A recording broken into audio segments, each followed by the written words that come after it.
a contractor plans to install 2 sliding for children to play in a park. Sliding वाला झूला देखा है, इधर से हाइट पे चढ़ जाओ, इधर से झूल जाओ, बचपन में बहुत झूला है मैंने। तो वैसे करके ही दो सुनो, ऐसे करके 2 झूले लगाए गए हैं for the children to below 5, बोला गया for children below the age of 5 years, जो 5 साल से छोटे बच्चे हैं उसके लिए 1.5 मीटर के झूले लगाए गए हैं, और जो बड़े बच्चे हैं, जो एल्डर बच्चे हैं, उनके लिए कितने 3 मीटर के झूले लगाए गए हैं। पहले वाले का एंगल दे रखा है 30 और दूसरे वाले का एंगल दे रखा है 60। तो देखो भाई, केस 1 और केस 2, ये जो है बिलो 5, बिलो, और ये किसके लिए एल्डर है ना भाई, बात समझ आ रही है? इधर देख भाई, इधर ध्यान दे भाई, एक बात बता, इधर से चढ़ोगे और यहीं से स्लाइडिंग करोगे ना, ये कितने मीटर की दे रखी है?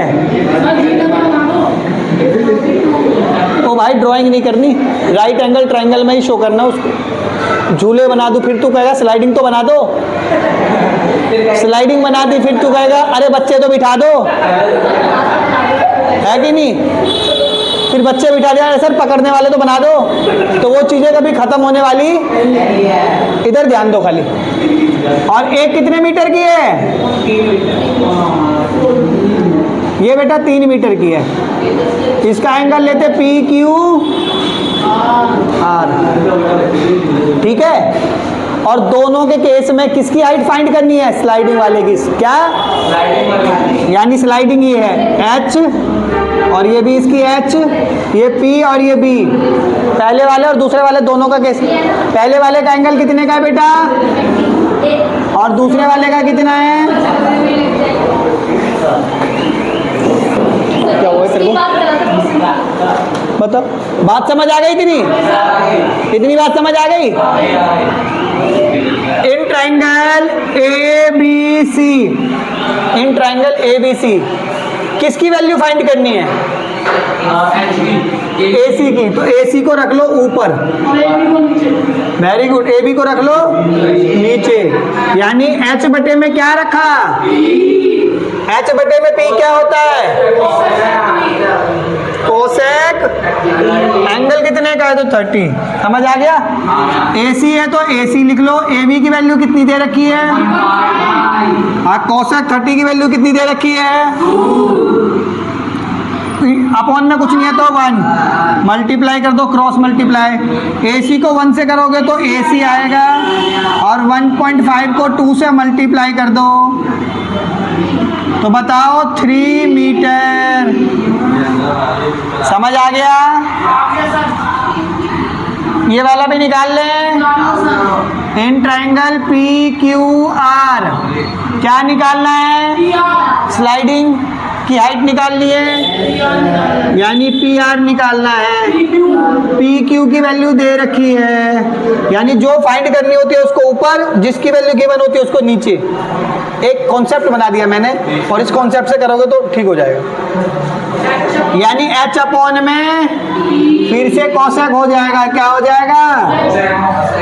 कॉसेक थीटा, कॉसेक 60 हो जाएगी।